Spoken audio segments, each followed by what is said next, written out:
Your digital writing assistant. It's an all-in-one tool that improves your productivity, triple checks your work, and saves you time when working on multiple assignments. Even the free features are incredible. You can set your own writing goals, track your word count, and even find new words to replace your overused ones using the synonym feature. I personally love using Grammarly.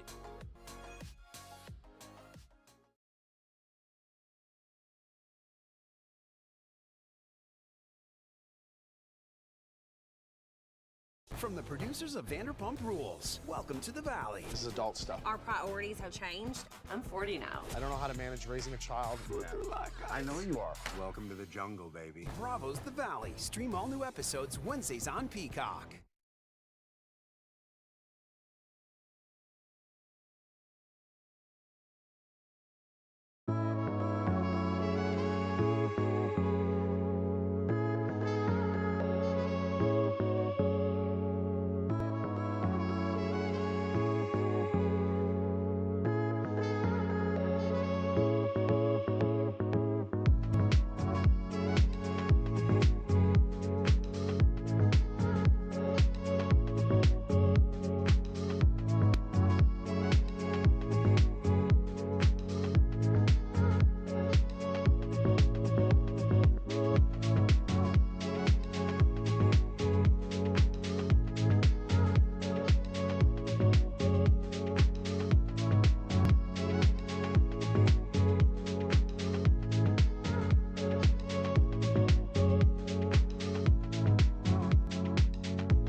From the producers of Vanderpump Rules, welcome to the Valley. This is adult stuff. Our priorities have changed. I'm 40 now. I don't know how to manage raising a child.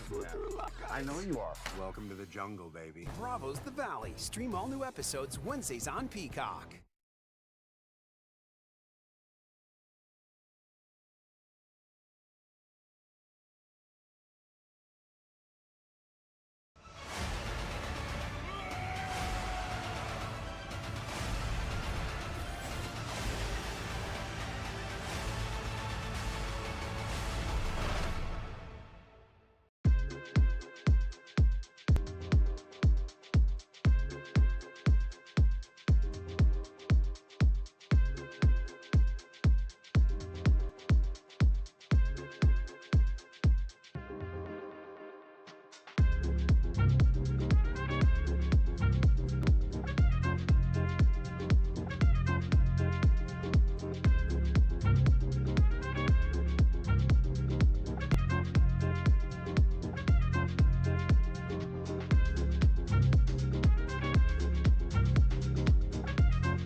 Okay.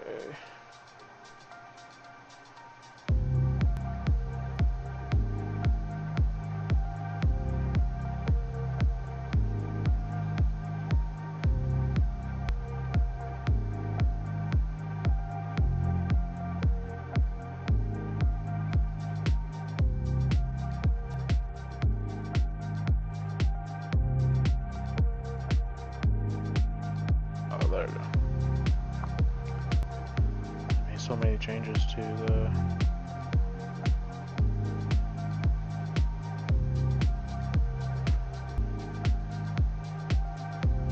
Okay, there we go.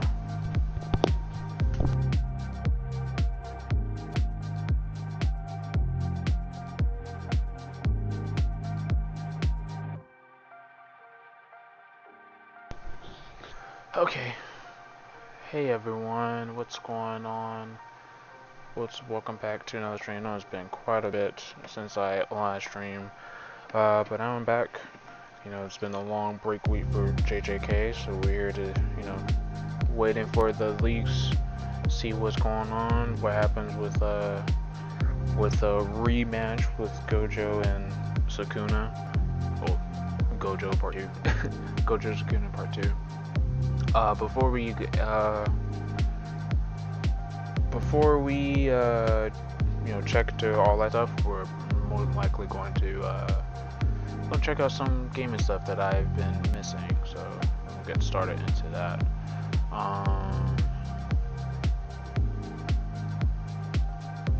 X out of that real quick, and then open this up here. Okay, state of play.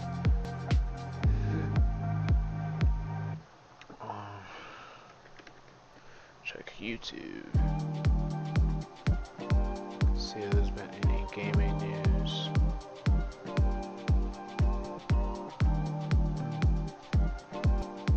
The Acolyte, I haven't watched that. I forgot it came out yesterday, and I meant to check it out, but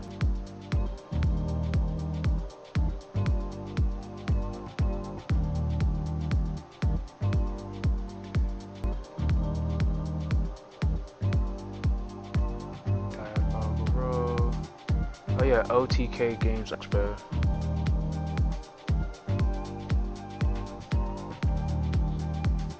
Combo Devils. That looks interesting. Solar Punk.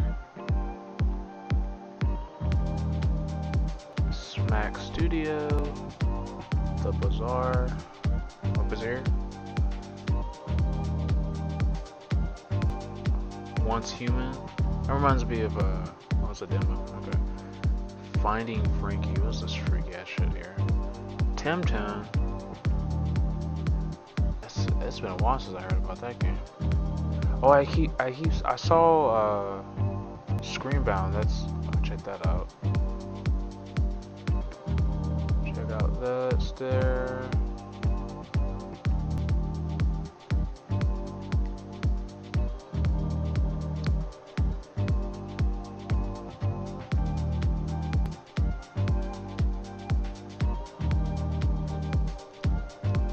Xbox handheld rumored.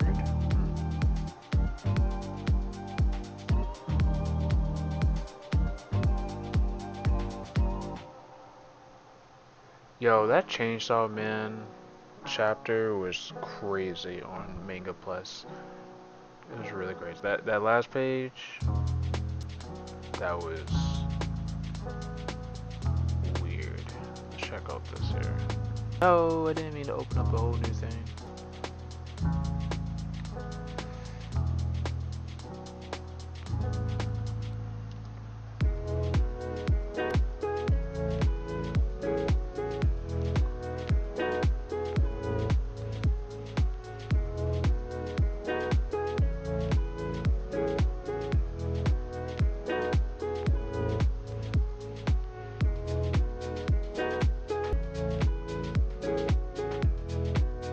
I played this game, Star Wars Hunters.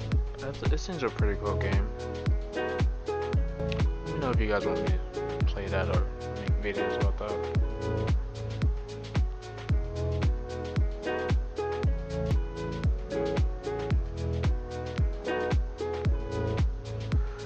I know they released some Elden Ring stuff for the DLC.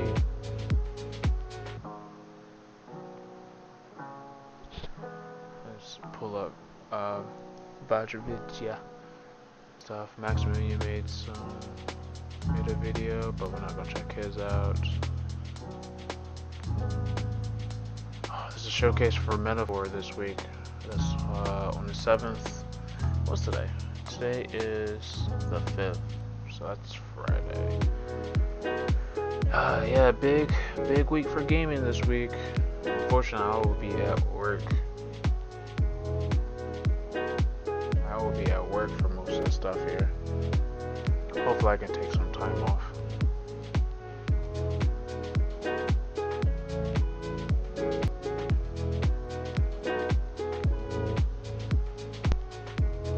Okay, looks like this is the past 2 days.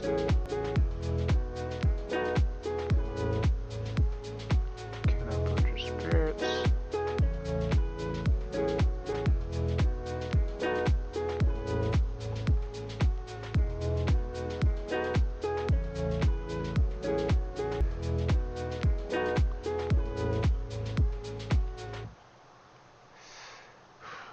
There's so much stuff that I miss, dang. There's so much stuff that I miss.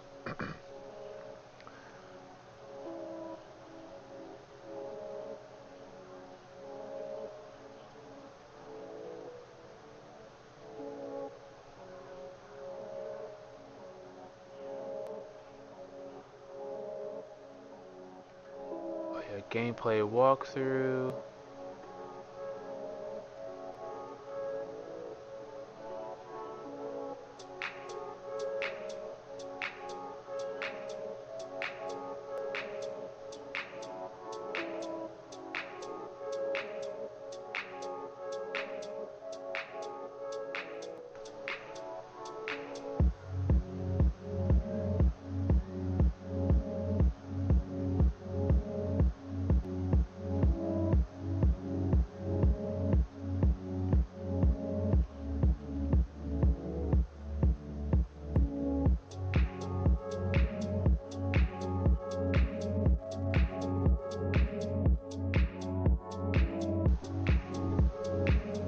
I think I've caught up.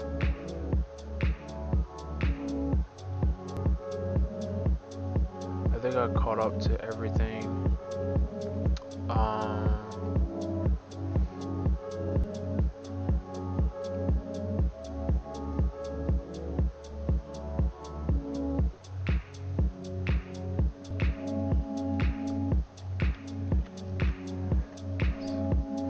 See if Okami said anything.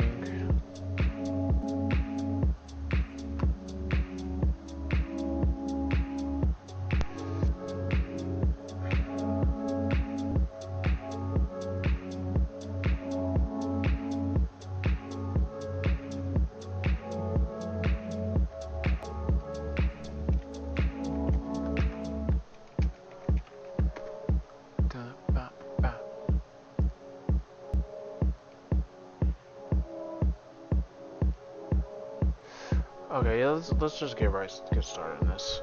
Alright, so what was it? A couple of days ago, last week, Sony State of Play occurred where they released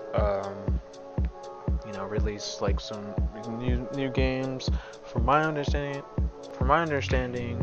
a lot of people didn't really like it. It was about 30 minutes long, but a lot of people had a lot of expectations for it and were disappointed by it.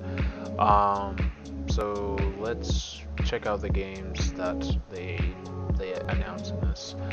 So the first games is a new multiplayer game called Concord. Looks pretty. It's by Firewalk Studios, which is a 5v5 multiplayer shooter called Concord, which is probably like one of those hero shooters. The new trailer shows a pre-rendered cutscene showcasing a ragtag group of Guns for Hire, which, remember when I watched it, it gave me the Guardians of the Galaxy vibes when I saw it, which was pretty interesting. The character dynamics between the characters.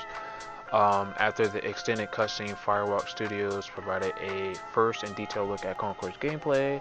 It shows a glimpse of various characters you can play, each with weapons and playstyles catering to different players. As Sony previously reiterated, Concord will be released on PC and PS5 on August 23rd. However, the studio will host a beta in July before the date. So I know a lot of people are hesitant toward the game. So people are hesitant towards the game with it being like multiplayer and everything. But we'll get to see what it is like when the July beta. Hopefully, the July beta of the game is pretty good. I don't know if I remember correctly, but the people that made Firewalk, the Firewalk developers, they are people from that made like the responsible for like Destiny and Halo and whatnot, if I'm not mistaken.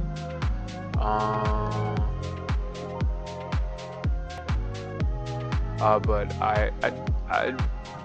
I read into like some like the dev diary that I believe is a PS4, PS5, PS blog for it, and basically they're it's going to be like one of those multiplayer games like Overwatch and whatnot, and they have these characters that you can play as, and they're going to release these characters periodically, and they're going to have like story cutscenes where they progress the character stories. And my hope for this game, Concord, is that they really hone in on like the story aspect of it, and like have like a story that people can follow. Because I feel like I don't know. I mean, Apex does it. I feel like they don't do it as well. From what I last remember, it's kind of hard to follow the story in like Apex, unless like you play the game, you gotta do stuff in the game and stuff like that. But we'll see how the game plays when you get a handle on the July beta. God of War Ragnarok is coming to PC this September, which a lot of people were expecting, because the Sony and Xbox are moving on to. Sony is finally moving on to PC, because I realized the consoles aren't really selling that well, so they got to move on to PC, and the PC releases for like the other first-party studios have done really well, like Helldivers, for example, and other games. But I believe you must log into a PlayStation account though in order to get it. Half an hour more to go. You're right, Ichigo. I can't wait. Half an hour more to go. I cannot wait. Thank you for stopping by to stream on YouTube. My name is Jamerson. Just, I stream. Check out some gaming stuff. Play games sometimes. Mainly talk about anime, manga stuff, because those are my favorite stuff. But how are you doing today, Ichigo? Next game they announced is Dynasty Warriors Origins, which is coming out next year. It's been quite a while since the Dynasty Warriors. I have only played like one, years ago. I wasn't never much of a fan of like Dynasty Warriors growing up. But I'm happy to see the fan base is getting like a new game. It looks pretty good from when I remember seeing the gameplay trailer. Yeah, it looks really good. Someone must act.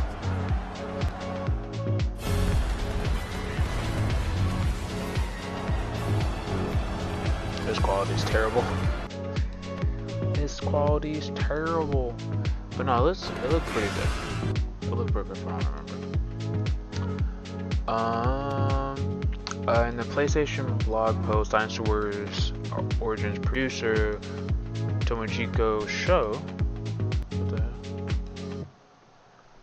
Komijigo show revealed that Origins will depict the chaos of the Three Kingdoms for the first time in the Dynasty Warriors franchise with, wait, what the hell am I listening to? With players taking control, a nameless hero. More interestingly, show revealed that Omega Force is leveraging the PS5 technology to create an all-new Warriors-like battlefield that would provide massive armies as far as the eyes can see. Okay. Infinity Nikki. An upcoming open-world RPG, Infinity Nikki. Dang, another open-world RPG. Infinity Nikki, the vibrant open-world RPG with former Zelda director Kentaro Minaga. Who's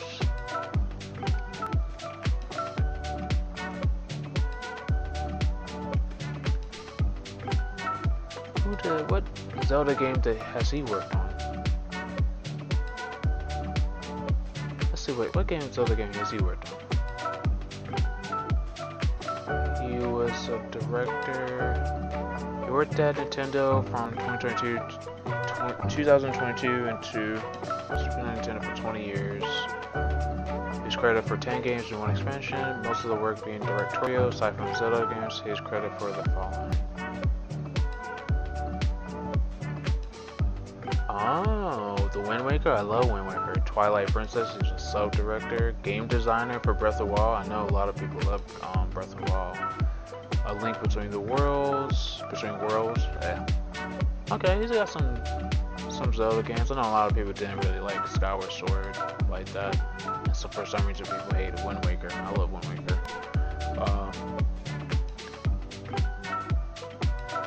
You said how we know when they are sent? So there is it's usually that's a good question, Ichigo. There's usually posted on Twitter. I follow this guy named Mayamura. He's the one that person is the one that usually posted. Oh wait, it's already here. Oh, it's already here. Hold on. The chapters are here. Okay. The pages are here. The pages here. So for obvious reasons, I won't show them on the stream. But I'll just basically like read what's happening here on it.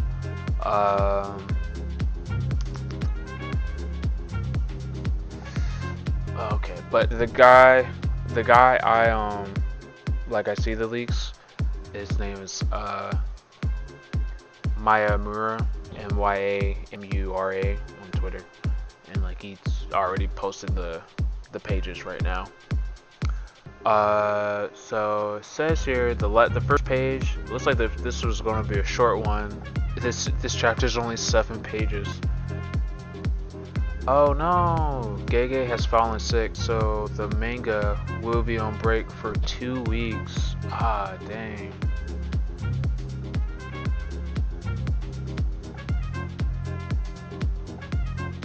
Okay, so crap.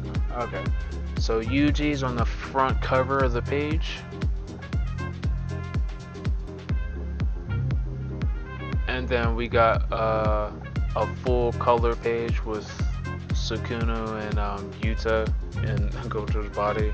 A color page. It looks pretty nice. I love the way this looks.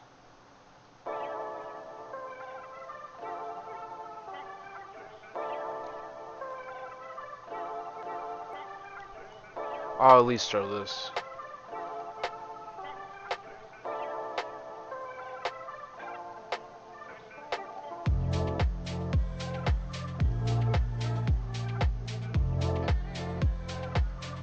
I'll at least show this.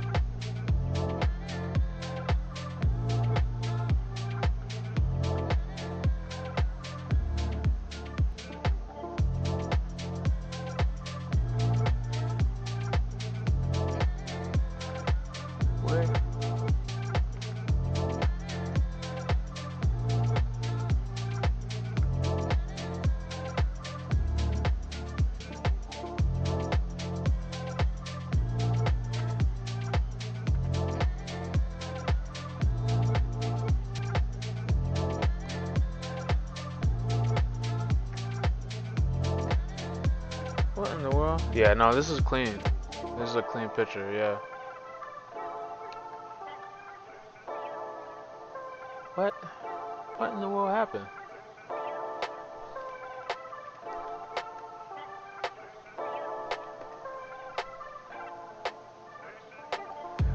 Okay, I'll just leave that up there so you can at least see, like, you know, what's what's happening. But I won't show like the actual pages for obvious reasons because I don't want anybody in trouble. So the chapter begins with Sukuna and Yuta, opening their domains, and Yuta successfully managed to reduce the size of a limited voice barrier to the size of a tiny basketball like Gojo did. Okay, yeah, so Yuta already put into practice what Gojo did. The next page says the narrator says the solution Gojo created for Sukuna's open barrier domain is to make a small barrier domain which can withstand the effects of Malevolent Shrine for approximately 3 minutes.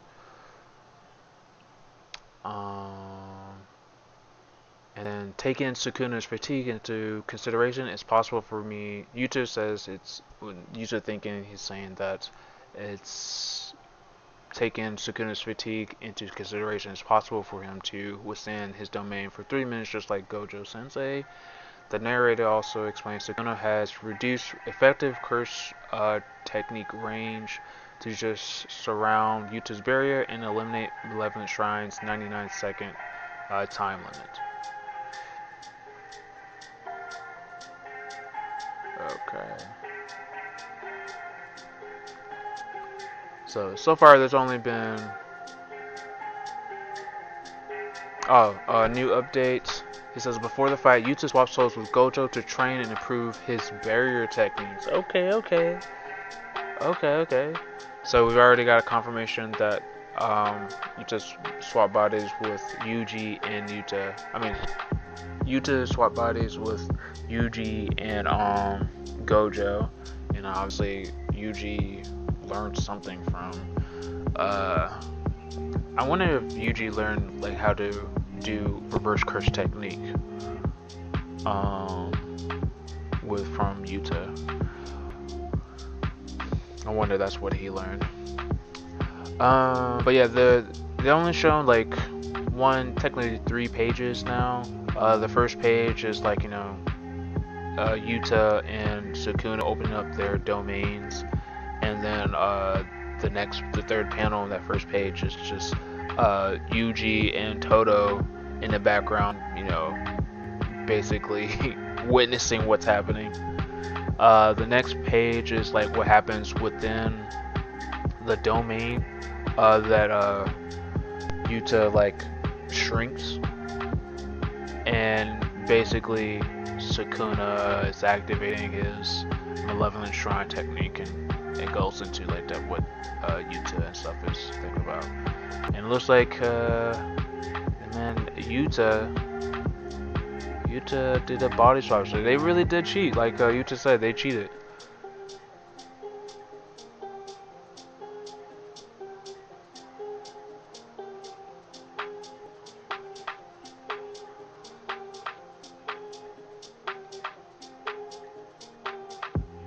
Okay, we're just waiting for another update here. But no, this is...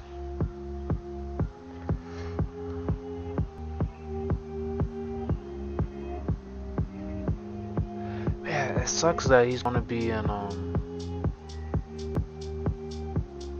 Gege is sick. He's gonna be on break for 2 weeks. That sucks. I would definitely hope he feels better. After the losses of like so many like popular like mangakas, it's definitely important for them. I'm glad Shonen Jump Shueisha has finally decided to like you know pay more attention, take care of like these artists, because like after Miramura, the artist Amira, I forgot his name, but the author of Berserk, he passed away. I feel like that's when they really started taking serious, because everybody loved Berserk.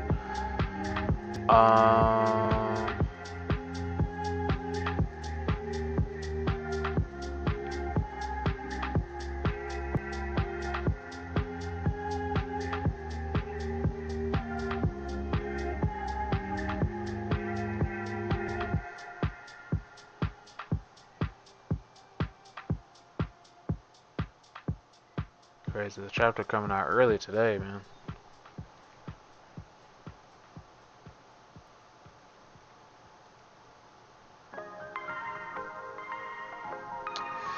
Okay, so next page. Under 3 minutes, I'll damage Sukuna enough to where he can't maintain Malevolent Shrine. And Sukuna also says, I'll destroy Infinite Void under 3 minutes and expand my domain to finally kill everyone.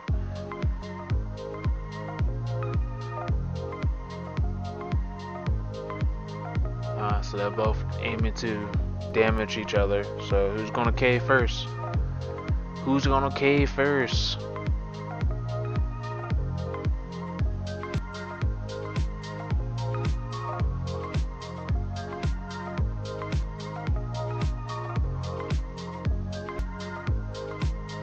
So 1, 2, 3, 4. We're on 4 pages now.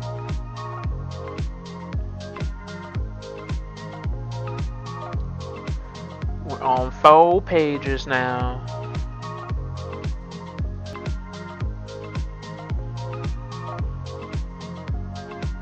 Let's see what these people are saying.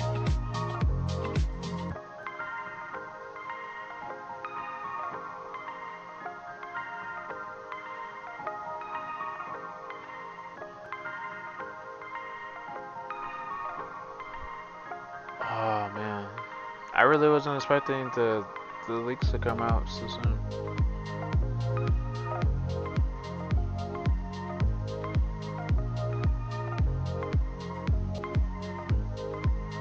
Oh, did he delete that tweet?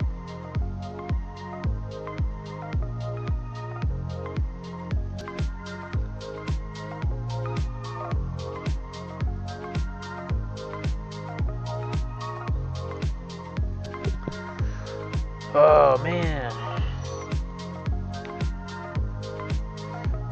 Appreciate everyone that decided to stop by to the stream. Appreciate it. Really do appreciate it.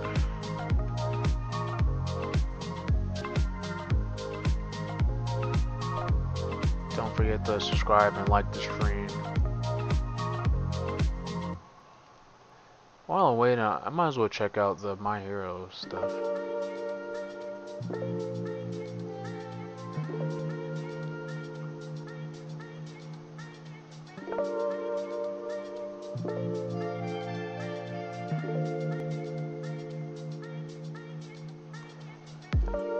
We're at 4 pages now. So 3 more pages left to translate.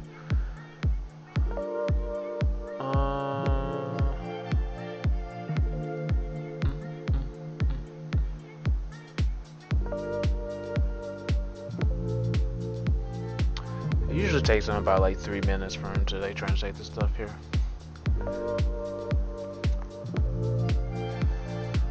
My Hero. So I don't know if you guys ever caught up to like My Hero, so I'm gonna be looking at the links for that. So if you don't care about spoilers, you know, mute real quick. I'm gonna be reading that.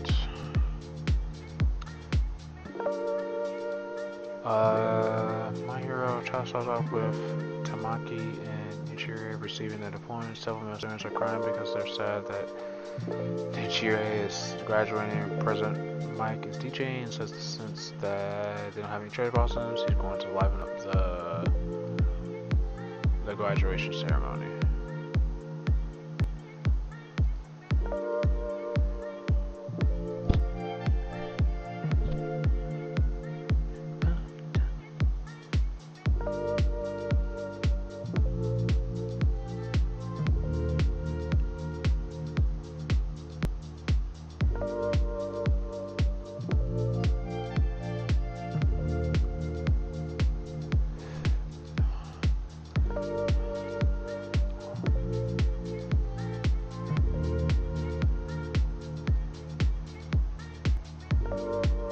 Still translating the page.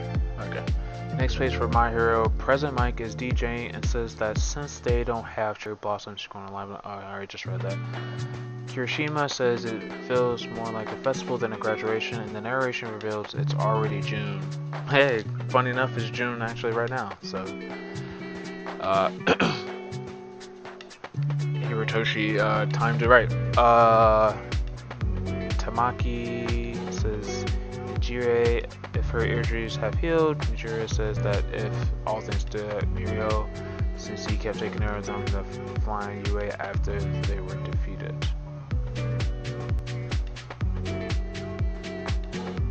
Okay. It's a graduation ceremony for some of the students. The narration then begins to describe everything Nezu has done in this reconstruction project. He is a well-known figure in worldwide and has already negotiated with other countries trying to deal with the consequences of the war. Fourth page, Mike thanks Mawata Fuwa for the student speech and calls the graduates representative Miritogata. Mirio takes the stage and makes a very important introduction and advises all the students who were expected to catch it. Okay. Gotta be new page by now. Alright, yeah, new page by now. So we had 1, 2, 3, 4, 5, 6 pages now, so there's 1 more pages. So Yuta tries to pull Sukuna using blue, but Sukuna suddenly reduces this distance. Reduces the distance. Sukuna wraps his amputated arms to hold Yuta and lands a punch on his face.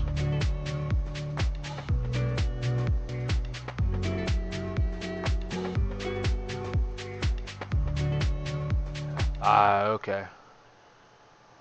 Okay, I see here. Yeah, I can see a little bit,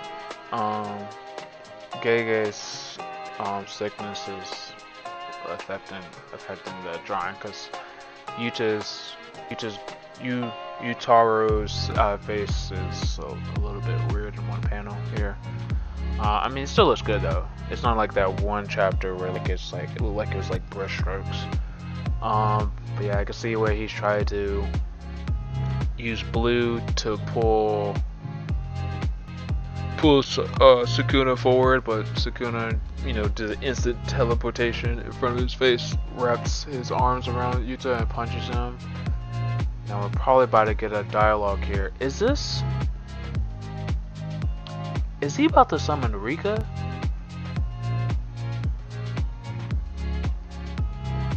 Like something, there's another panel here.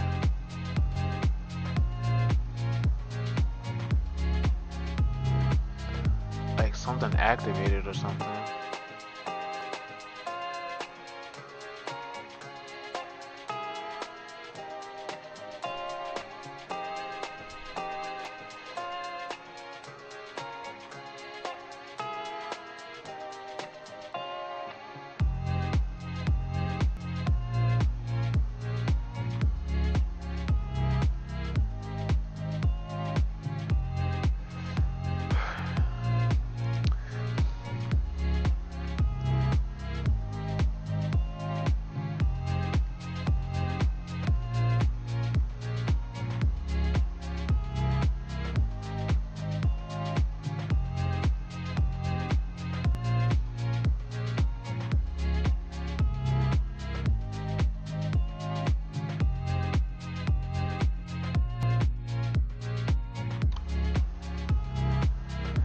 Okay, next update, next translation is, it's probably on that same page. Yuta wonders how did Sukuna manage that attack and realize that alongside domain expansion, Sukuna simultaneously used domain amplification to penetrate through the infinity, which allowed him to land an attack on Yuta. Okay.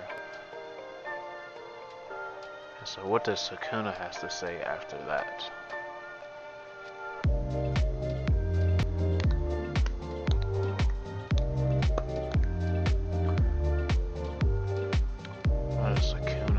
After Lance.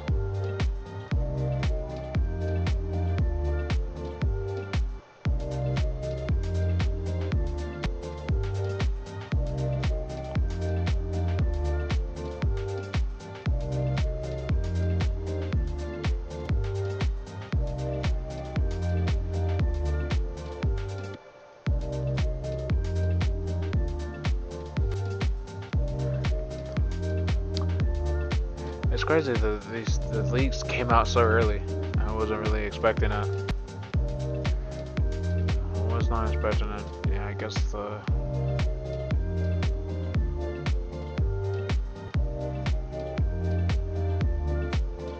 they're usually out around like 12 something.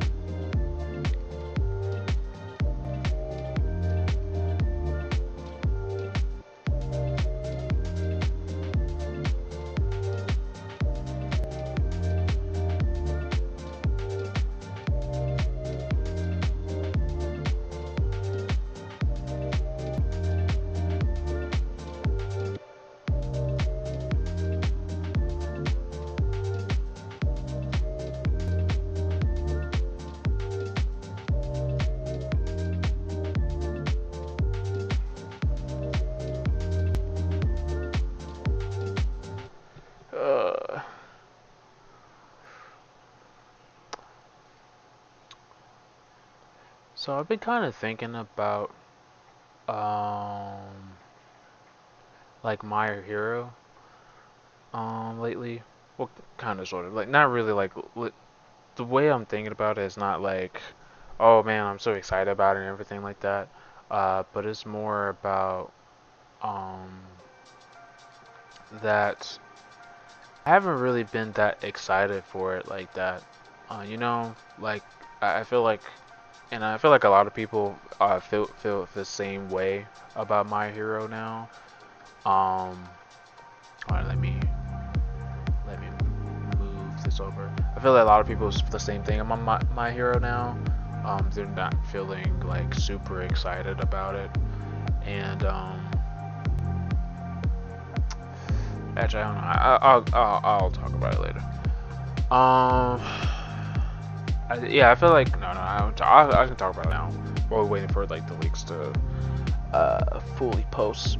But I feel like My Hero has kind of lost its touch for me personally, and I would say it kind of started losing its touch for me around which arc was it? What arc was it? I'm trying to remember the arcs.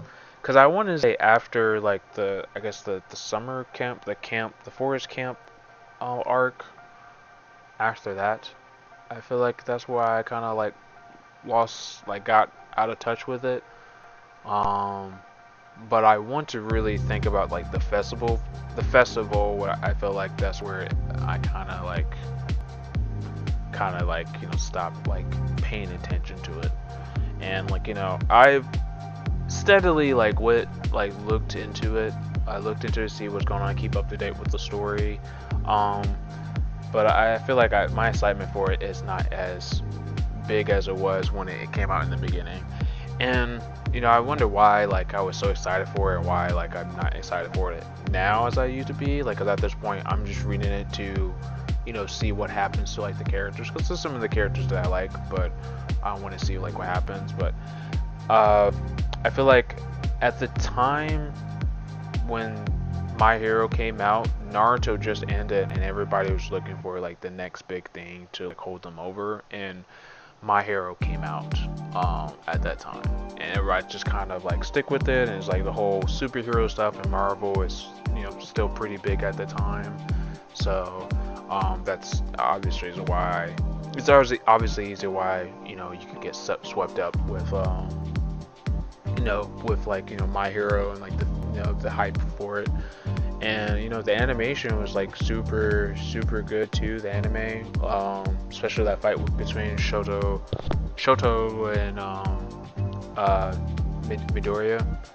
But personally for me, I just felt like I don't know, it's just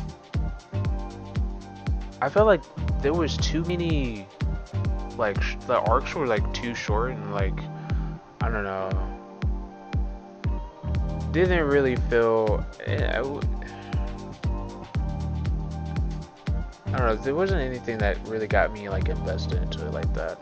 I felt like the arcs were like didn't really capture me that much after a while. What really got me back into it is like when you know, I might have this fight with like Awful One, I kind of like started like paying attention again at that point. And then obviously when Midoriya, you know, got like his upgrade. But I feel like this is like a lot of like missed opportunities with like My Hero, and I'm not as like, I don't know, it's hard to describe. I guess I have to think on it some more. But I did notice that like, you know, my interest in My Hero is not as great as it used to be. And I wonder like how other people feel about it. Like, is My Hero, are they not as interested in My Hero anymore? Like, what do you think? I know some people don't like how Midoriya's character is. Like, he's just constantly like is like the character that forgives people and like and stuff like that, and don't really, he's kind of like a flat character, and they don't really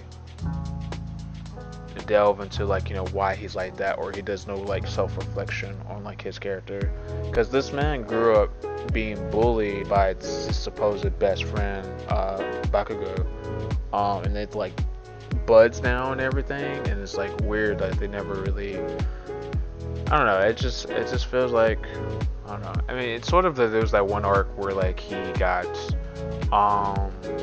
he was like, you know, he was like all solo, he went like bad and stuff like that.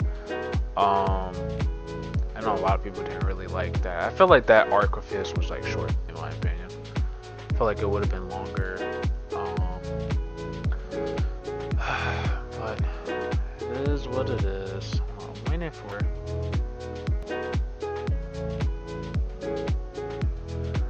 Okay, alrighty. We got an update, yeah, 2 updates in fact.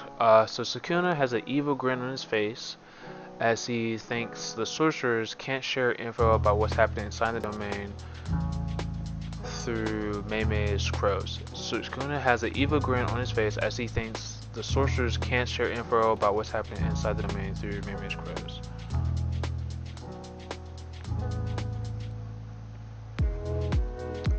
The scene switches as we see a fully manifested. Oh, that was her crying. That's Rika crying. Wow, that's so sad.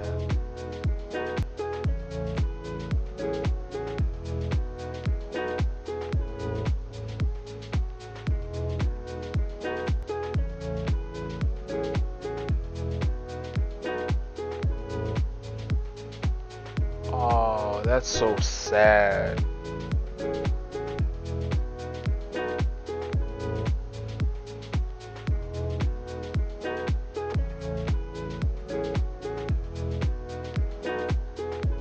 Wait. Is she? Oh, no, she's holding him. Okay. I thought she was eating him. And she's crying too. Wow.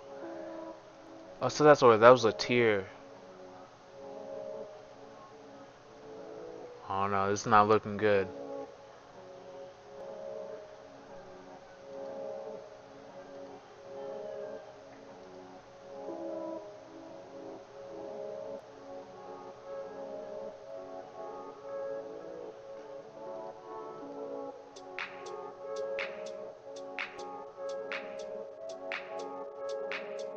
Oh, is this the last page?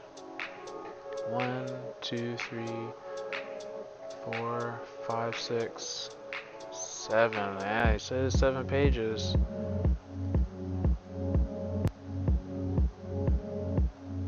Currently unavailable. There's a lot of people in the chapters. Gege's already trending. Ah, man.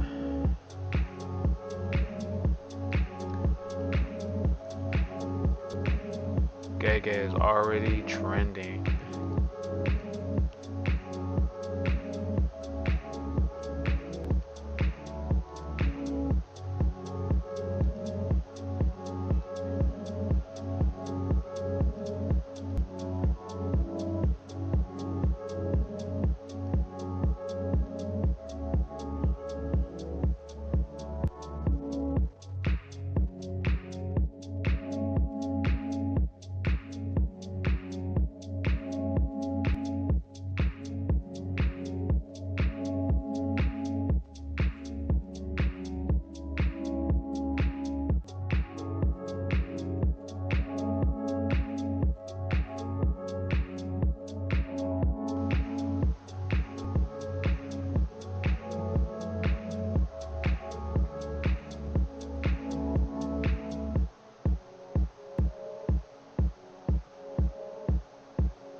wonder if that's it. Is there's no more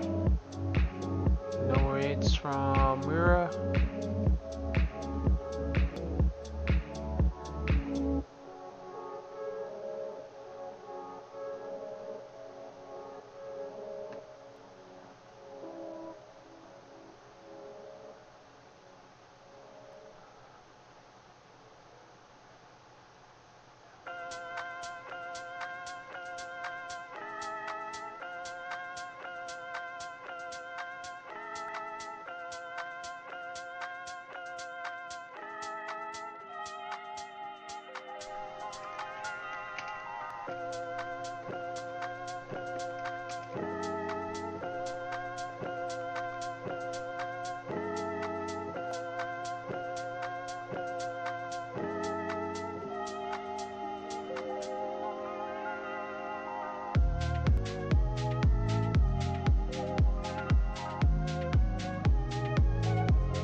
Sorry, just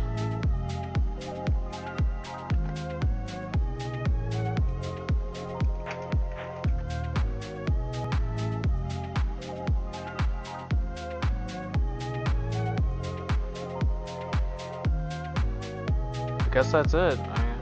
I was waiting a couple of minutes for like any new chapters and stuff like that. So yeah, this was definitely a short chapter here. So let's just go over it again. So chapter 262, after a long break, we get to see like what happens after, you know, Yuta and now Gojo's body has like, you know, in Gojo's body unleashing unlimited void, and Sukuna unleashing malevolent shrine or kitchen, whatever you want to call it, against each other. And right off gate, Yuta puts into practice Gojo's technique to like withstand the malevolent shrine's attacks by shrinking his domain size to the, you know, size of a basketball, like Gojo did in like the first fight.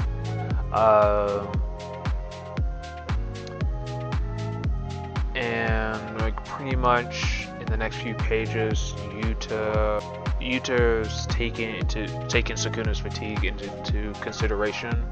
That it's possible for him to withstand his domain for like 3 minutes. I almost said 3 seconds.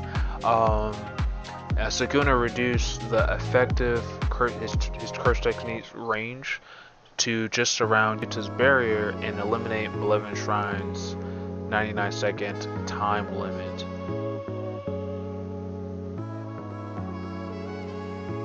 Okay, so that basically means Yuji and Toto is not really being affected by the effects of Malevolent Shrine, which is great. So they're a-okay, they're good to go. Yuta, and so that will also mean that the Malevolent Shrine is going to last longer too, since the range is affected. That's usually how it works with fighting battles. Next page, after that, they basically talk about how they basically within the next 3 minutes, the victor of this fight, it will be decided. And so basically what Yuta has to do is damage Sukuna enough to where he can't maintain Malevolent Shrine. And then Sukuna has to destroy Infinite Void under 3 minutes and then expand his domain to kill everyone. And so, you know, basically it's kind of a, you know, who's going to cave first type of thing. Next, Yuta tries to pull Sukuna with blue. Sukuna instant transmission into Yuta's face and wraps his arms around Yuta and like lands a punch on him. Yuta wonders how Sukuna managed that attack and realizes that Sukuna used domain amplification alongside his expansion to penetrate through the infinity, which allowed him to land the attack on Yuta. Sukuna, you know, has an evil grin on his face, and he thinks that the other sorcerers can't share information about what's happening inside the domain through Mei Mei's crows. So essentially, so yeah, maybe Sukuna is like probably has like a plan in mind to, you know, affect Yuta, or maybe maybe that he's happy that Toto can't interfere what's happening inside the domain, that they can't teleport themselves inside the domain. Because we know in the previous chapter, before Yuta shows up, well, not the previous chapter, in chapter 260, Toto and Yuji was fucking the shit out of that man Sukuna. And then in the last of like page 6, we see, I think this was a teardrop dropping, and then we see Rika here, and it looks like she's sobbing. And then the final page,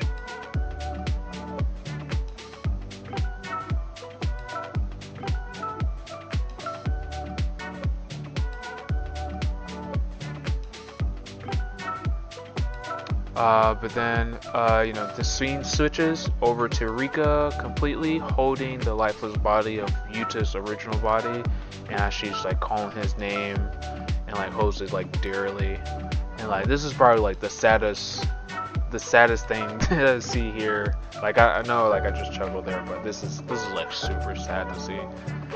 Rika is like super cares about Yuta, and like seeing his body lifeless is just terrifies her, and she's fully manifested too, so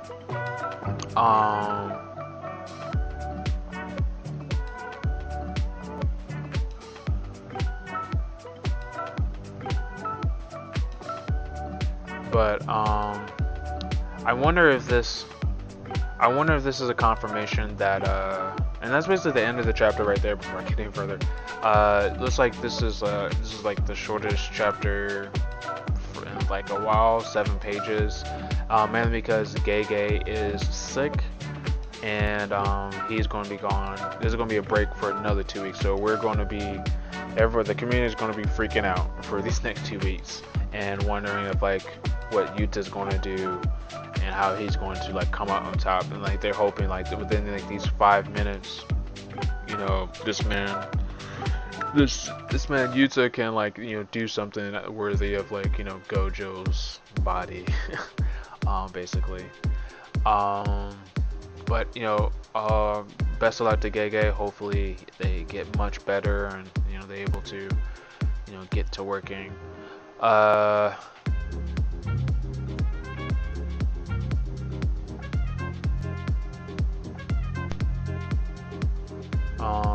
But yeah, it's kind of hard. So like, this was, I mean, it's kind of hard to like grade or like review like this chapter. I mean, it's pretty good chapter. Obviously, seeing Yuta put into practice what's happening. This is another heartbreaking chapter, especially at the end of it, with that one single page with like Rika. It's like super sad, and there are some implications here in this chapter that got my brain turning. Obviously this is more than likely going to be a one-on-one fight between Yuta and Sukuna in the domain, and with Sukuna saying that nobody can see what they're seeing in with Mei's crows inside the domain, unless that's him just thinking that that's how it works. And so this works in Sukuna's favor, because he's good in like one-on-one fights, and like Toto and his curse technique, Boogie Woogie, the evolved Boogie Woogie, is a menace. Like, it's completely terrible for Sukuna, especially in the fatigue state that he's in right now. Obviously Sukuna is, you know, still no slouch, because he's able to like, you know, teleport like in front of like Yuta before he can even use blue to like pull him forward. So Yuta's definitely not off to like a great start here. I mean, he was able to pull out the domain, so now it's like a domain clash going on right now, and so now Can Yuta damage Sukuna to where the Malevolent Shrine, like, you know, gets destroyed, or will Sukuna destroy the void, infinite void, under the 3 minutes and expand his domain? And I don't know. I mean, it's off to a bad start here for Yuta. And then on top of that, the last page where like it has showing that Rika is fully manifested. So it seems like you know, Rika can be of use probably, but she's mourning you know, Yuta's like body, and she thinking that Yuta is like dead. But hopefully maybe she will like come back in the fight, because Yuta has like 5 minutes, and they're saying that 3 minutes they have to like fight. They have to like decide like the end of the fight now. So maybe Sukuna would win like the exchange and destroy the infinite void at the end of the 3 minutes, and then within the next 2 minutes, you know, the last 2 minutes Rika's gonna show up to like help out, because like maybe she realized that, you know, Yuta is like in Gojo's body, stuff like that. I mean, I don't know how it works. I don't know how the technique works. Fortune asks, isn't breakage just for 2 weeks? What? Next chapter 263 will be on June 27th. 21 days from now. Almost 3 weeks. Oh my god. Hold on, let me check my calendar.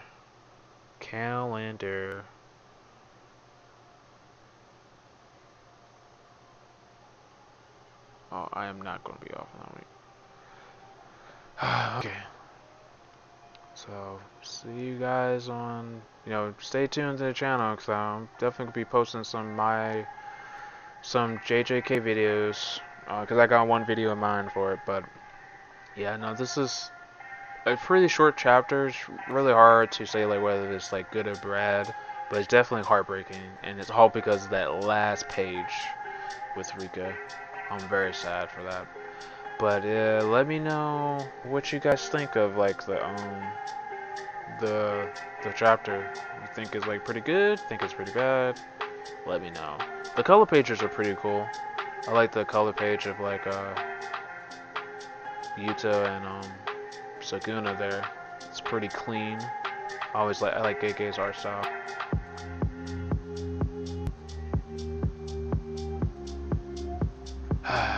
But yeah, that is it. That is it for that.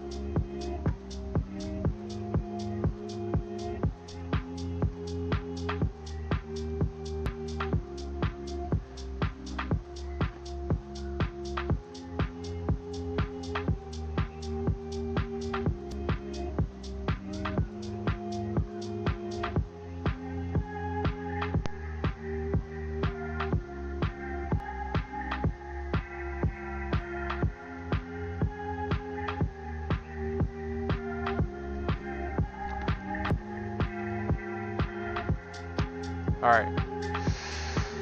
Okay, where's that back at? Oh yeah, so upcoming open world RPG Infinity Nikki is getting a, so let's start over here. No. Infinity Nikki.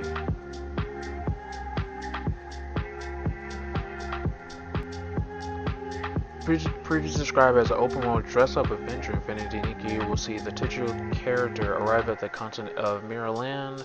Along with her friend Momo, she will travel to various nations, each with a different history and culture to explore. In addition, Nikki will encounter a ton of adorable creatures.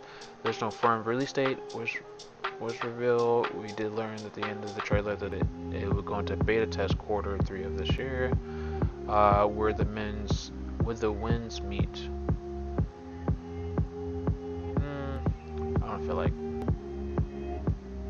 reading this. No, I should. Originally announced at Gamescom Opening Night Live 2023, Everstone Studios' martial arts adventure game Where Winds Meet is coming to PS5 too. Set in the Ten Kingdoms era, has players taking the role of swordsman who will play a critical role in influencing the outcome of the conflict. Your decisions are key in how the elements will implode.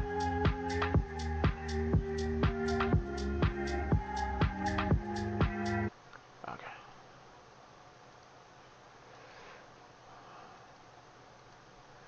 Let's check out these trailers here.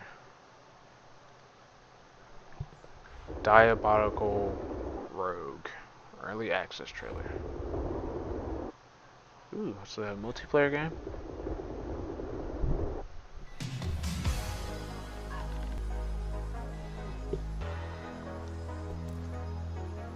Glitch. It's the eye of the tiger.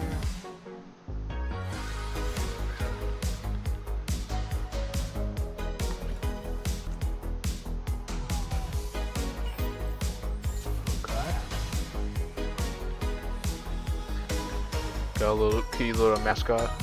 You always need that for games. That's how you hook some people in.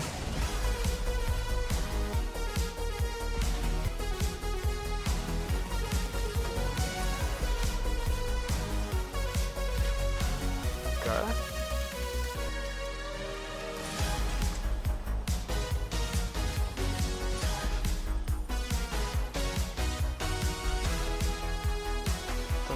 Is that a crossbow? Oh, must be it. Oh, I was about to say. I thought that was me. I thought the game was the video was buffering.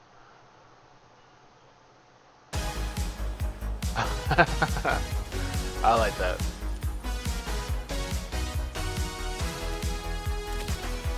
So it's a shop in the game?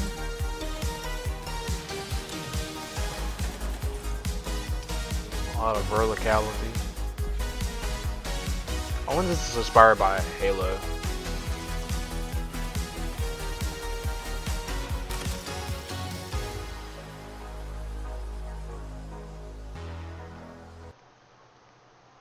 That was funny though.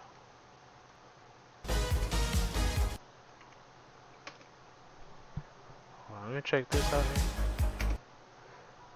Select your upgrade, select your pack. Egg bot.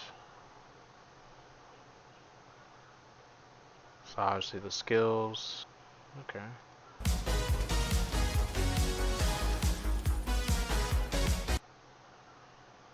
Okay, it looks like you can upgrade mid-match. Interesting. Interesting. Yeah, looks pretty cool. Keep an eye on that. Hit to give that a like.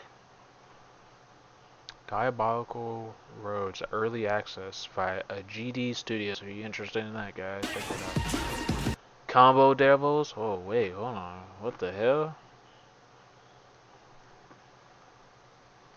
That man up in the air like that.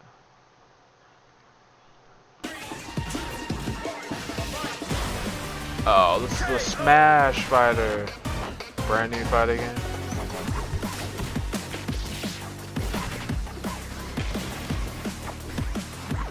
Oh shit.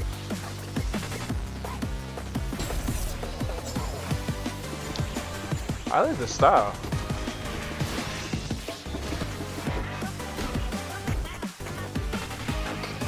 Okay, it's got style. Co-op roguelike mode. Okay.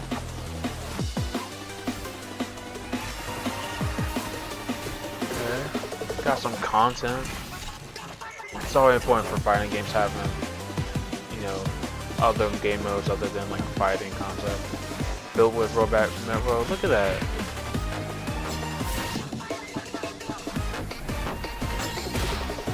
Got the job. You know, the art style kind of reminds me of like Sly Cooper in a way.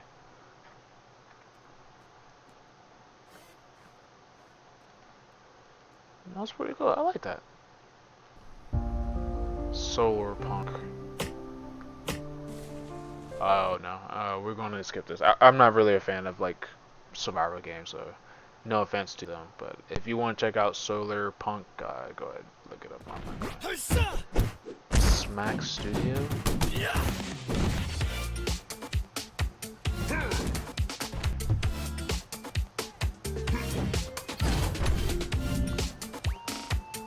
A sandbox fighting game? Build your roster. Oh!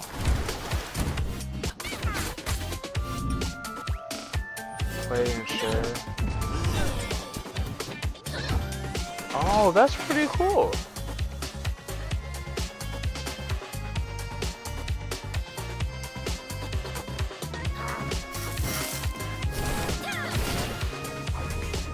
Wow. Can't wait to see what games come out of this game. Yo, Yoshi, what's going on, man?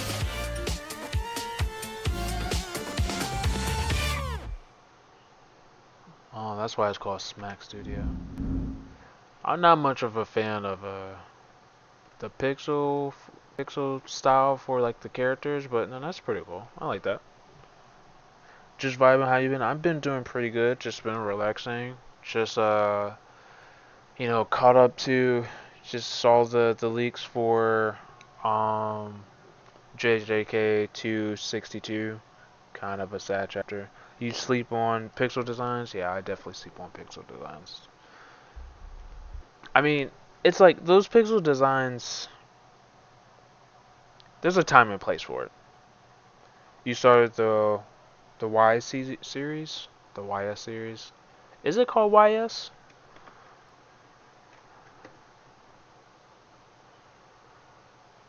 I want to call it yes.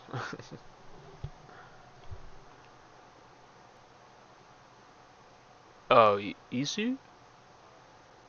But I know you're talking about. I heard that series before. Zero clue. The Bazaar. What's this game? Okay, forearm lady.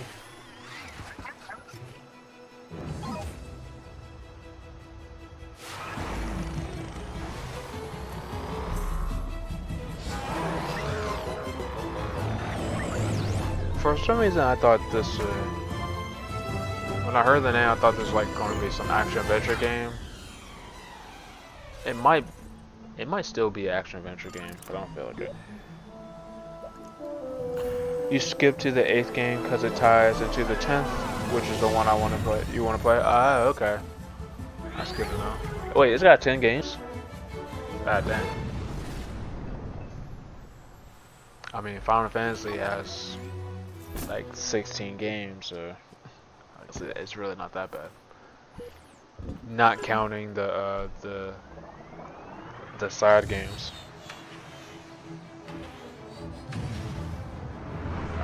Is the 10th one the newest one?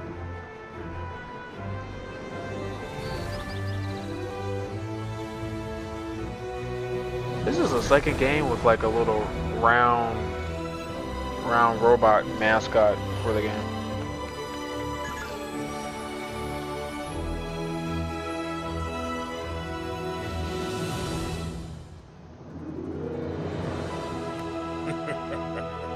Okay. What the fuck? Now this really. It's a fucking card game. A hero builder game. Man, get this out of my face. Once human.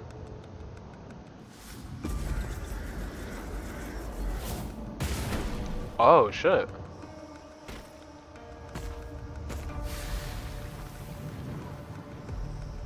Okay.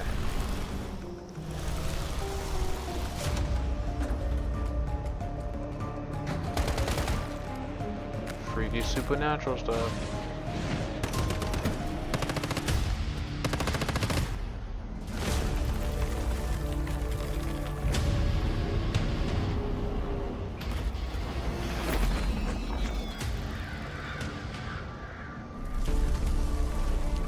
For some reason, this kind of reminds me of Red Ball.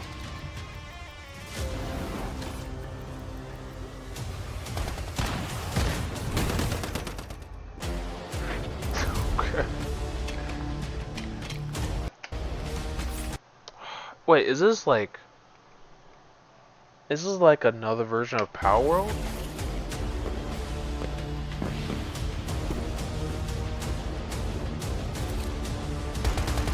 Where like you go out in like open world, destroy all these monsters, and you can use them to like help you survive in the world. Oh my god. Okay.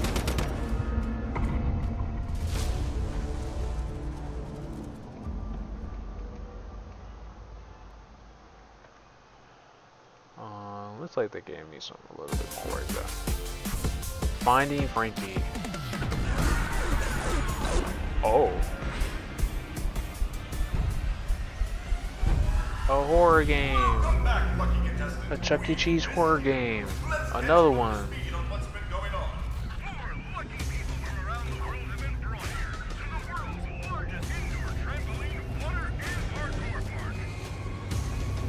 God. Once you arrive at the parkour counter, please suit up in the provided Frankie suit and mask.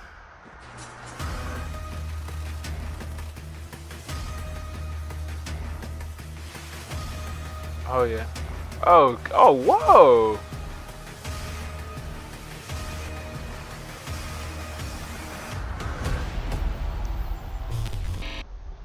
Okay, got some hardcore parkour. Temtem Swarm. It's like Vampire Survivor, the Bullet Heaven game. Wow. Whatever happened to Temtem, the original one? Did it die? They abandoned Temtem for this.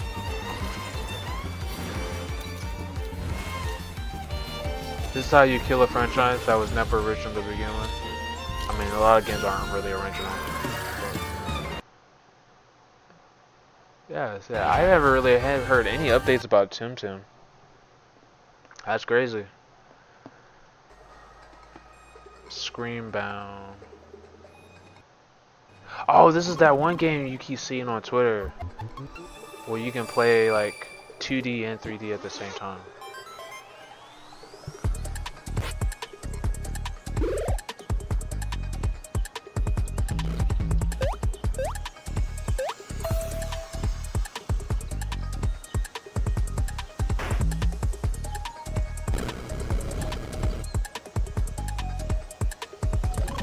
I'm not gonna lie, this is kinda cool. This is a neat idea.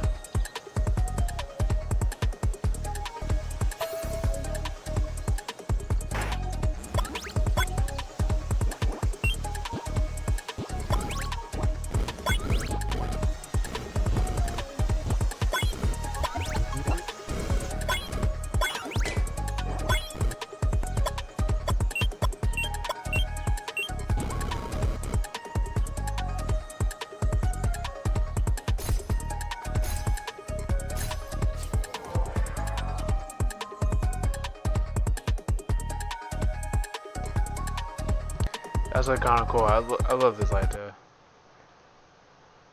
It's a game about being distracted but totally in control.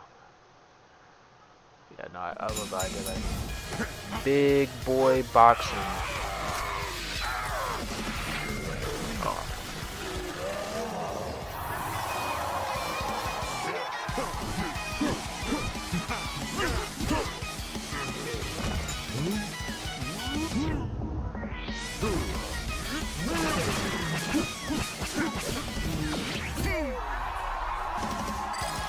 You said that seems cool, but the two screens will give me motion sickness.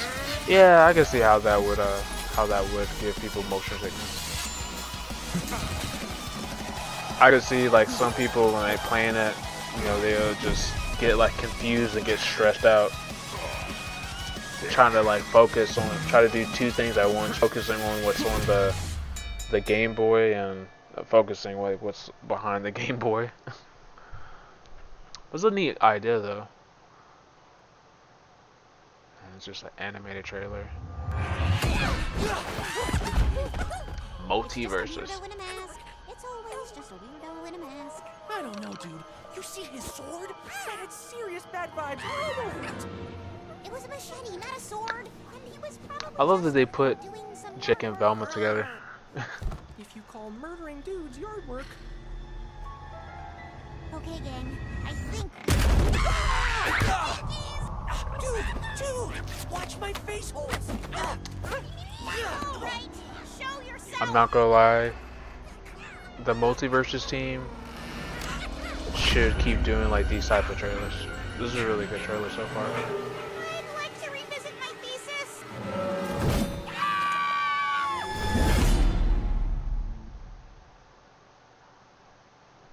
Yeah, they should keep doing trailers like that. This is a pretty good trailer.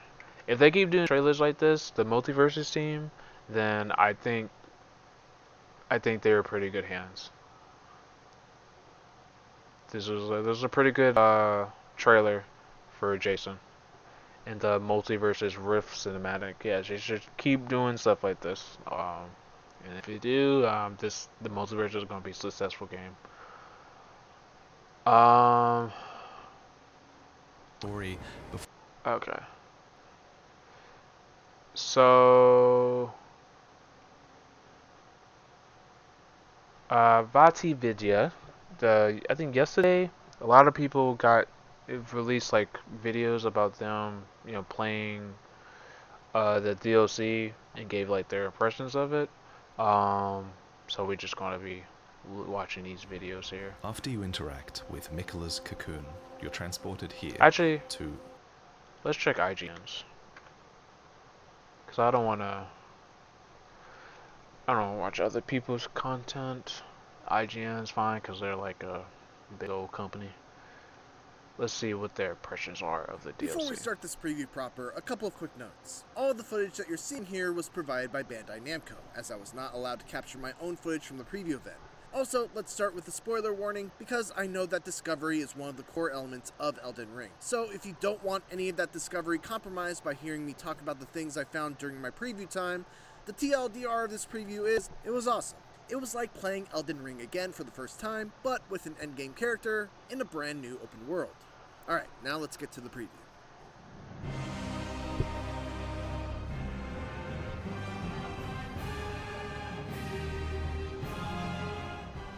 There was something magical about that first playthrough of Elden Ring, when everything was new and there was a prevailing sense of discovery and awe as I rode through the lands between, stumbling upon the horrors of Caelid, the beautiful vistas of Limgrave and Liurnia, and the treasures that awaited after a challenging dungeon. Which is why my 3 hours with Elden Ring's DLC, Shadow of the Erdtree, was so exciting, because it felt like I was playing Elden Ring again for the first time, in a brand new realm to explore, with new discoveries, new surprises, new gear, and you'd better believe new challenges, even despite my provided 150 level character with endgame level gear.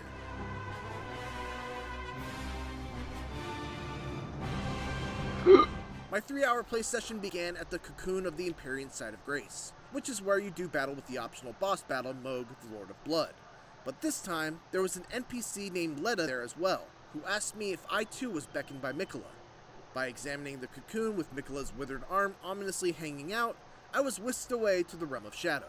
It's hard to get a sense for just how big the Realm of Shadow actually is, but I will say that my first steps out into it were definitely reminiscent of the first time I emerged from the elevator and opened the doors into Limgrave. There were obvious areas of interest right from the get-go for me to explore, like a crypt that was directly to my left, some scorched ruins directly up ahead, a large castle off in the distance, and the towering flaming brazier enemy from the trailer roaming around just on the horizon.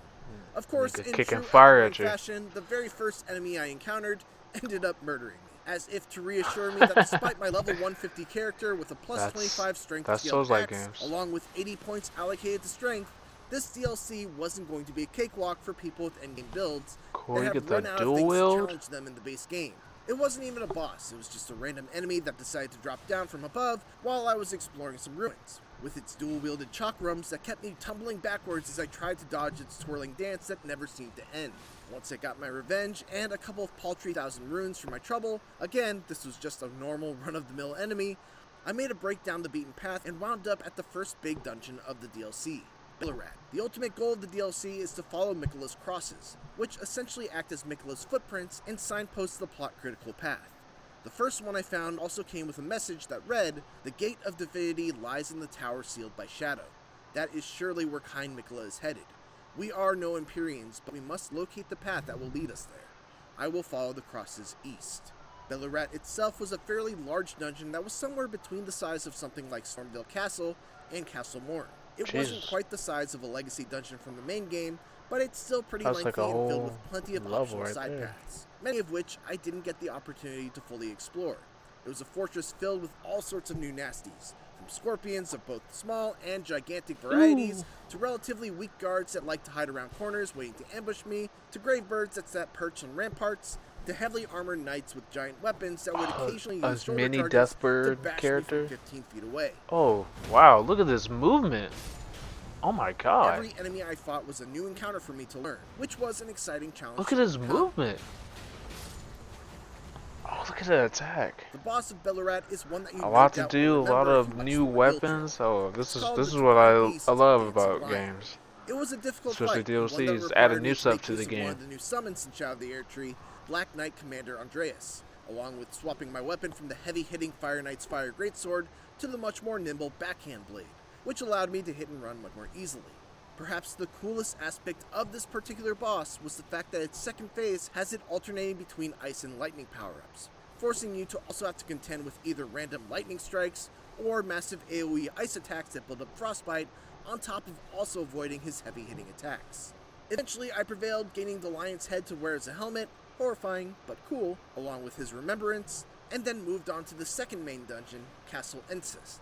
This place reminded me much more of the Caria Manor, minus, the horrifying hand monsters. There were lots of magic-wielding enemies. Oh yeah, I hate the hand armor that was very much like hand monsters monsters from one of those Evergaol boss fights. Carian. And an extremely difficult Carian knight that brought to mind the fight against the enemy that guarded Renala's chamber in the Academy of Raya Lucaria. Fitting because this enemy guarded a boss named Rolana.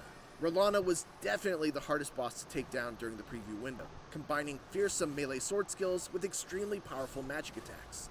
In her second phase, her two swords would be imbued with red and blue flames, giving them all the attacks that would set the arena he has and make her attacks extremely difficult to get enemy out of the way. has and just when I thought I would have what's the his win in the face's bag, she would float ability? up into the sky and cast a version of Renala's full moon that would Godfrey? crash into the ground for three devastating shockwaves that could basically the first Elden Lord, I one-shot me forgot his from full name. health.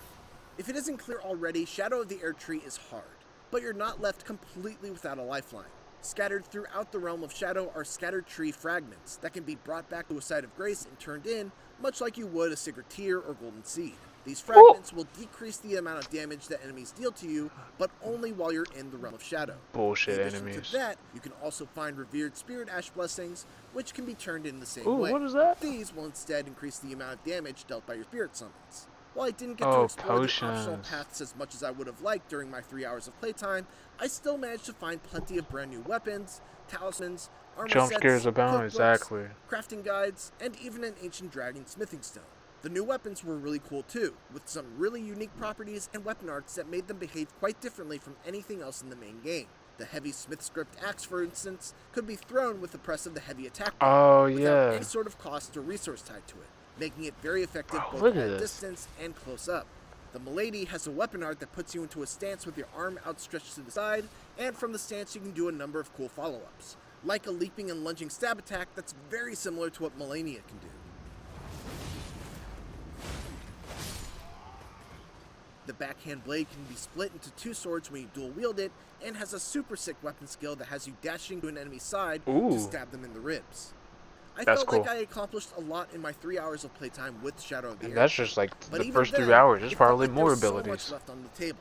Right when my time ended, I was just about to explore a path marked by another one of Mikola's crosses that led down into what seemed like another one of From Software's famous poison swamps. And just by listening in on other players at the event, it was clear that I missed at least one other dungeon with a seemingly exciting boss fight that I'm very much looking forward to attempting myself. Fortunately, the wait isn't much longer now, as Elden Ring Shadow of the Air Tree is set to release on June 21st. Thanks for watching, and for more Elden Ring Shadow of the Air Tree, make sure to check out our video showing how to get to the DLC as quick as you can, along with our video showing what you should do to get ready before the DLC lands. And for everything else, keep it here on IGN. Oh, not the parry. Okay, that was cool. I can't wait for Elden Ring.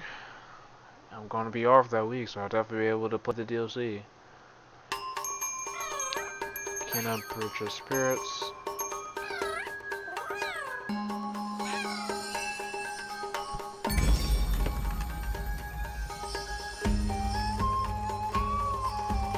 I never got a chance to play this game.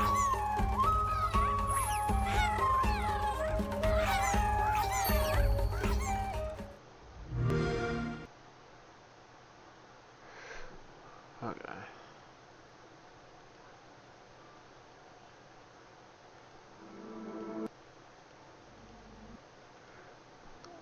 Alright, let's check out this Silent Hill 2 remake gameplay walkthrough.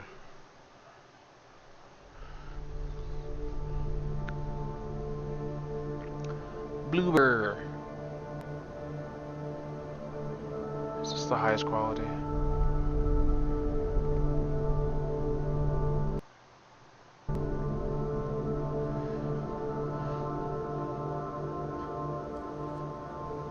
It's just this game was fun.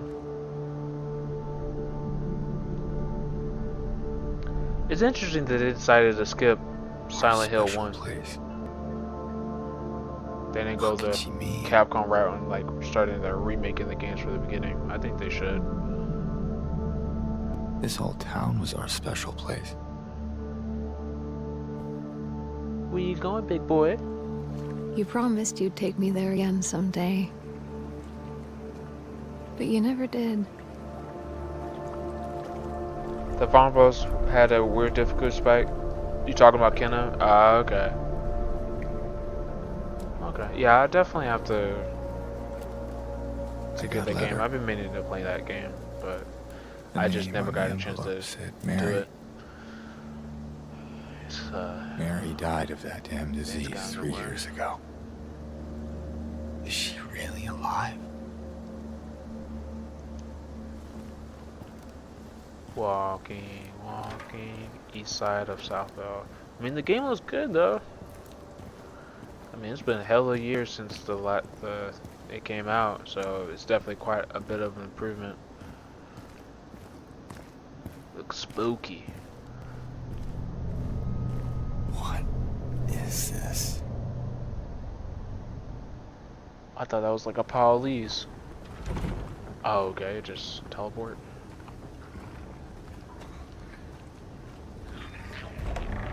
Hey, wait! Said, hey, wait. You didn't hear them screaming?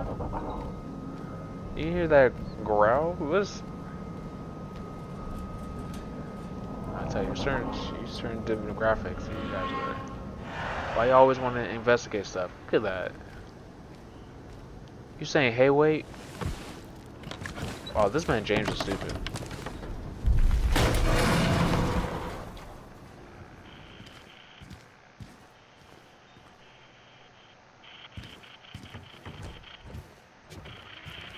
Sorry for the stream acting funny.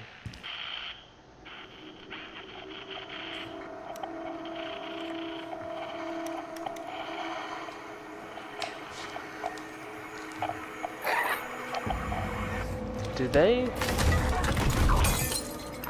they change like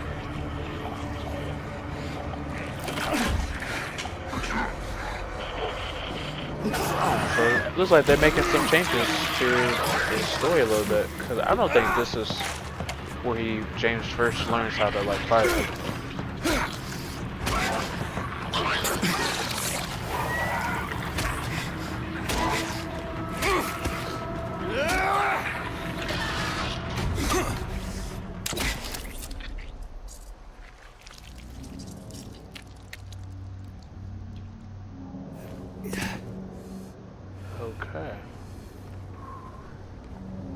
Combat is okay looking. Kind of reminds me of like Last of Us combat.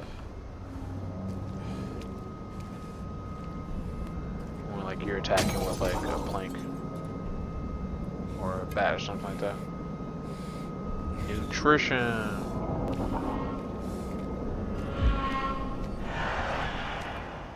Where are you, Mary? Give me the drugs.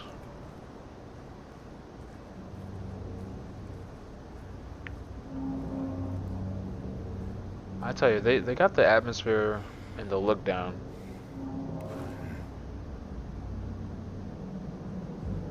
It does look like that they are making some changes to the way the story unfolds. It says, if you're reading this, leave. This place is not what it seems. There is another side to it, hidden behind a rest thin as a paper. Sometimes you just hear.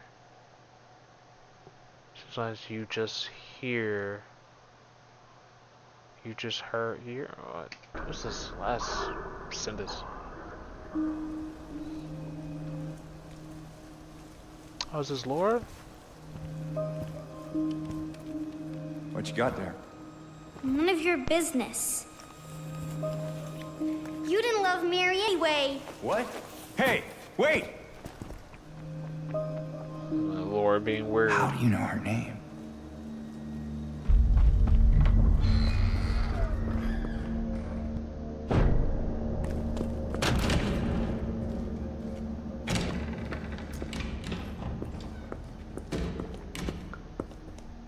Where did she go? I don't know. Let's look around. Where'd she go? A lot of people don't really like Maria's design here, her new design.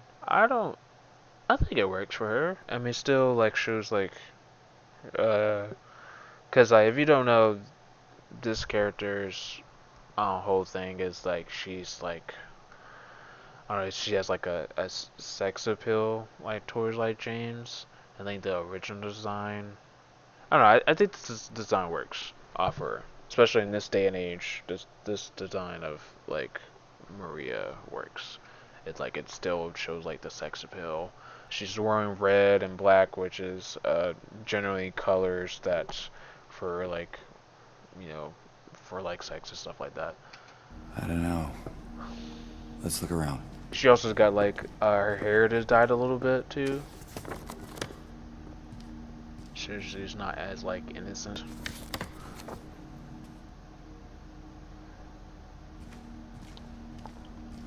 This place feels so empty. More than the other places we've been. She also got the choker too. You said people be worrying about the wrong things nowadays. No, I definitely agree. People be worrying about the wrong thing. Like when we're about to get the Angela, people were saying that they're messing up her design, making her look ugly on purpose because of like to be woke. But like Angela's design, for one, Angela's design looks fine. It's fine. It's just fine just for her. And plus two, she is a character that was sexually abused. Or SA. I'm sorry, I was supposed to say it's SA.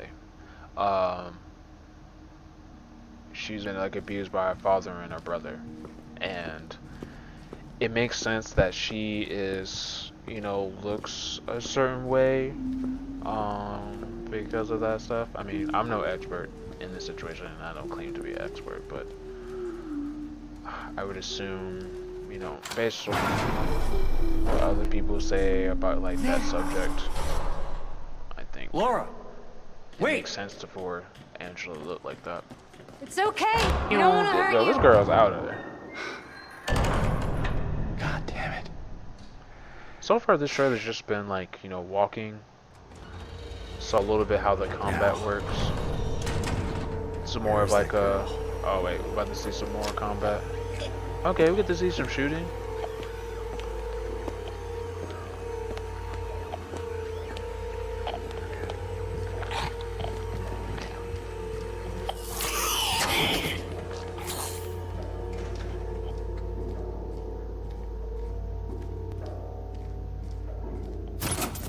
Oh. Oh, this game looks spooky.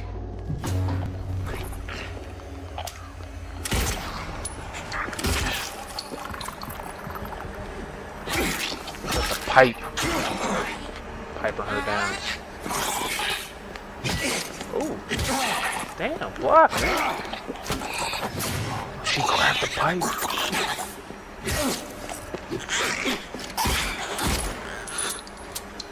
Okay, they got shooting physics. Like if you shoot the legs, she'll trip up.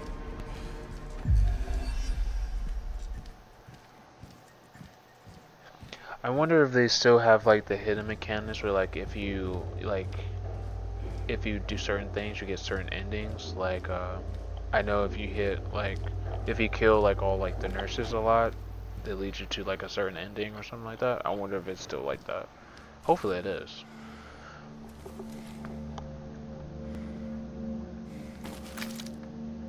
Dang, this trailer. What's happening in the back? What the fuck is that? A bent needle. You put that in your pocket? Oh yeah. A shotgun.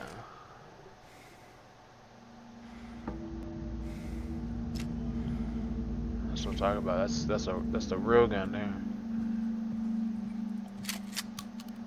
Wait, you just skipped the health pack? That's probably supposed to be a jump scare there.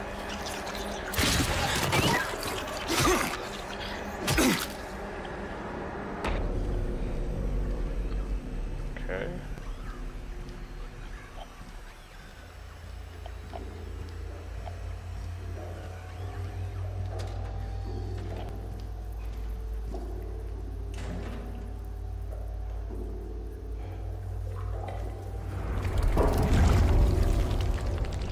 Oh, what was that?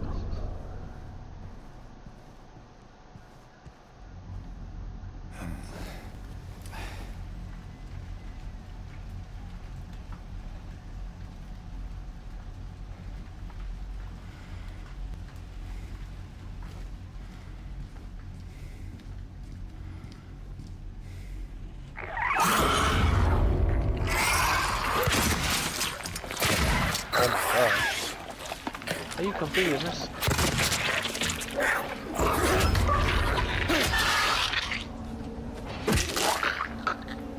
God dang. Yo, these monster designs are weird, dog. These monsters. This is what I think of this? Oh god. Don't go in there.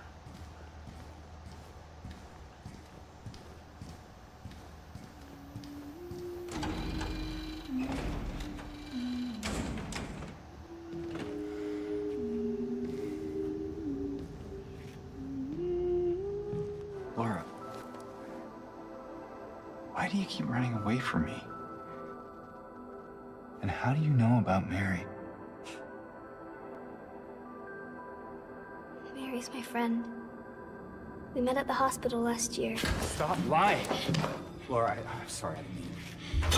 Fine! Don't believe me! See if I care! Hey! Let go! I'm sorry, Laura, but I can't let you just run around this place. You might get hurt. Hurt by what? Look, just stay with me, okay? This is no place for a kid. Fine. But there's something I gotta get. Laura. It's important. What is it? A letter. For Mary. What? I hid it. In there.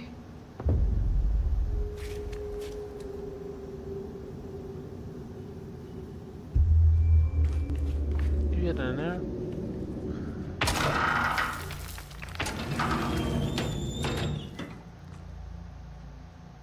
You sure this is where you left it? It's in the back. Behind an old pipe. Okay, wait here.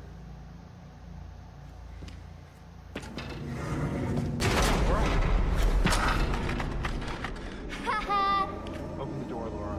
Why should I? I'm a liar, right? Want me to open it? Huh? Do ya?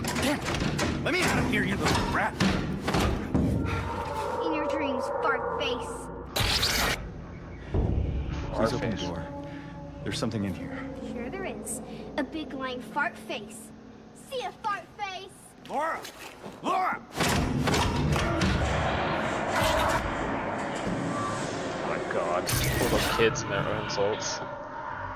5 fart face. James is a fart face. He is a fart face.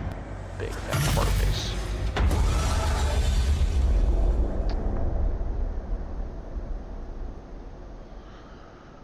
It's pretty cool. Pretty cool gameplay trailer. I'm not gonna lie, I'm excited for it.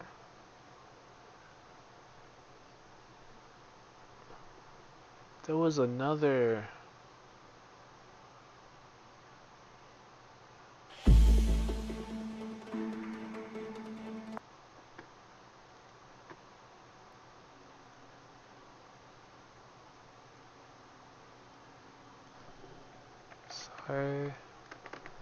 Silent Hill 2 State of Play.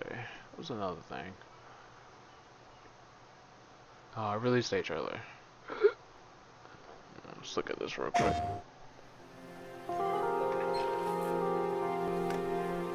Excuse me. I'm sorry. I was just... It's okay. Yeah, I didn't but get she scared. looks fine. I'm kind of lost. I'm looking for Silent Hill. I think you should stay away. This town, there's something wrong with it? Is it dangerous? Maybe. I'll be careful. I'm not lying. I guess I don't really care if it's dangerous or not.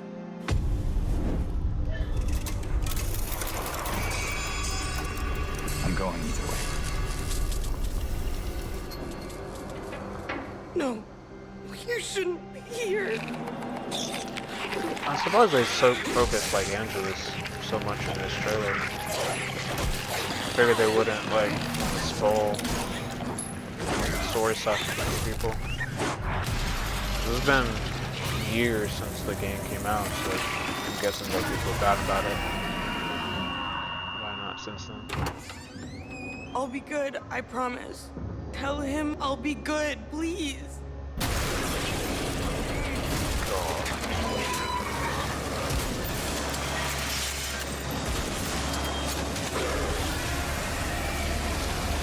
No, please. October 8th is when the game's coming out.